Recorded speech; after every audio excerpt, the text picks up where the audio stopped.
Because some of the friends that you may be hanging around or that you have around you, they may not see the vision that God has given you. They may not see where God is trying to take you. And everybody cannot go with you.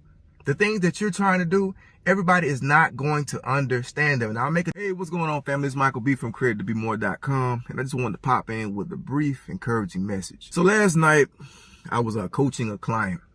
And as I began to talk to my client, I began to see that they were dealing with the spirit of fear. And I know many of you have heard different videos that I have on my channel when I have talked about fear and how fear can really cripple you and really box you in. And if you watched any of my videos, you know that I'm always big on motivation. I'm always big on making sure that your mindset is stable so that you can push through any obstacle that tries to affect you and try to stop you in life. So this video is nothing short of that. And so as I was talking to my client, we began to discuss fear, and I began to talk to them to let them know that your fear is going to keep you from making logical decisions for your present and for your future. Because when you allow fear to come into your life, you cannot be effective in anything that you do. And a lot of times, a lot of videos that I make on here and things that I talk about them from a place of transparency, because I too struggle with fear for years. I mean, every time I want to go forth and do something, I would allow myself to back off of it. I didn't want to deal with it because I was scared. And so when we look at fear, we often associate fear with the acronym FEAR, which is false evidence appearing to be real. We always look at it that way. But I want us to start to look at fear in a different way. We all have a past and we've all been through different things before. But 9 times out of 10, when we're looking at something in our present, we're basing that off of something that we've already previously been through or something that we've seen before. So let's just say, for instance, if I want to start a business or I want to start a corporation, I cannot start that corporation because I'm either looking out of a lens that is not mine, or I'm looking out of a lens of something that I've been through before concerning failure. So we have to be very, very careful not to look at somebody else's situation and try to make it our own. Just because their marriage didn't make it past 2 months doesn't mean that my marriage won't make it past 2 months. Just because their business failed within the first 6 months doesn't mean my business is going to fail within the first 6 months. So you see what I'm saying? The way we operate in the now is based off of our past experiences, through the lens and through the experiences that we've had before. And then you have the fear of nobody wanting to support you with what you may want to do. And I hear that a lot. Most people, they say, well, I don't know if someone's going to support me. I don't know if they're going to like it. And that's why I'm like, okay, you're worrying about if they're not going to like it. But who are you doing it for in the first place? You're not doing it to please them, because I'm guaranteeing you, if you're doing it to please them, you're going to fail already, because people are very, very fickle.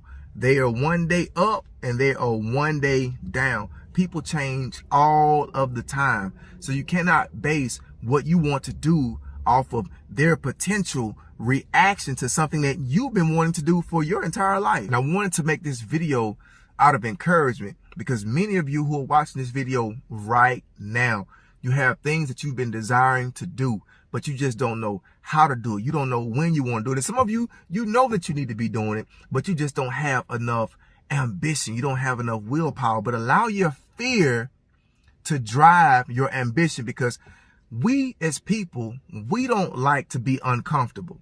So anything that makes us feel uncomfortable, anything that's meant to stretch us, we don't like it. And I can speak for myself once again, that when things begin to stretch me, I don't like it, because it takes me to a place of the unknown.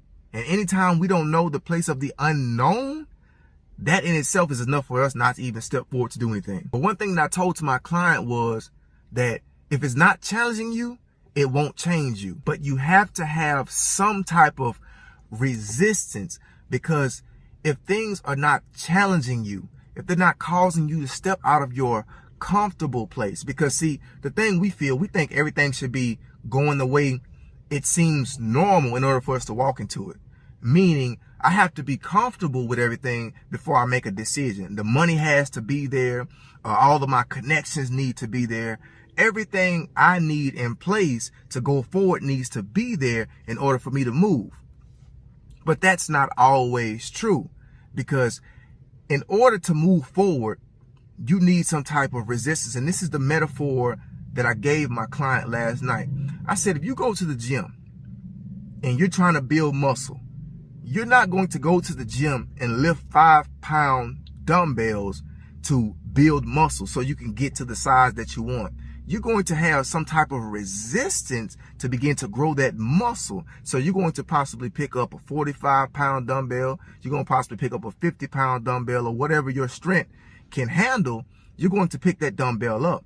And what that's going to cause your muscles to do is going to cause your muscles to grow. More resistance, more growth. So you need something such as fear to let you know, I'm in a spot that is not comfortable. That's where you need to be. You need to use fear as your motivation to step out into the deep. Because if you're sitting back waiting on a comfortable feeling to get something started, you're not going to ever get that feeling. Because you're always going to have an uncertainty and a fear about doing something new all of the time.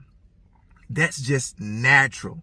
That's natural because, like I said once before, we look out of a lens of things that we've seen before and things that we have done before. So if I failed before, I don't want to fail again. I don't want to fail again. I know how it feels to fail. So this right here feels comfortable. I'm just going to stay right here. But that can only last so long. Eventually, if you sit back, then you have this frustration because you're sitting there, but you can't be mad at anyone but yourself, because you are the one sitting there not making the moves that you know you need to make. You don't need support from your family members. You don't need support from your siblings. You don't need support from anybody. If God has given you the vision, the God-given vision that's within you needs to happen. And the only way it's going to happen is by the person that God gave the gift to and the vision to, which is you. So what are you waiting on? Get your tablet out. Start writing. Start researching. Using Google, using YouTube videos, and keeping somebody positive in your ear. And if you need coaching, you need mentorship, I always recommend that in my videos, because I found that coaching and mentorship has been some of the most inspirational things in my life to keep me pushing forward. Because some of the friends that you may be hanging around or that you have around you, they may not see the vision that God has given you. They may not see where God is trying to take you. And everybody cannot go with you. The things that you're trying to do, everybody is not going to understand them. And I'll make another video about that. But right now, I want to stick to the topic at hand about how to use fear to fuel your ambition. Use it. Don't worry about people saying, that's a crazy idea. I don't think you should do it. Don't be so quick to share what you have with everyone, because not everybody's going to understand it. If you have to invest to pay for you some coaching lessons, go ahead and go to mymentor.life, find you a coach, talk to them about it, let them motivate you. I just want to drop that important message because I know it's a lot of you that are fearful out here to move forward in your endeavors. But I'm telling you, get some coaching, get some help, and begin to see the you that God created. You were created to be more than a 9-to-5 worker. You were created to be more than just another average human being. So hey, that's all I have for now. Remember that you were created to be more than average, but you were created to be dope. See y'all in the next one. Peace.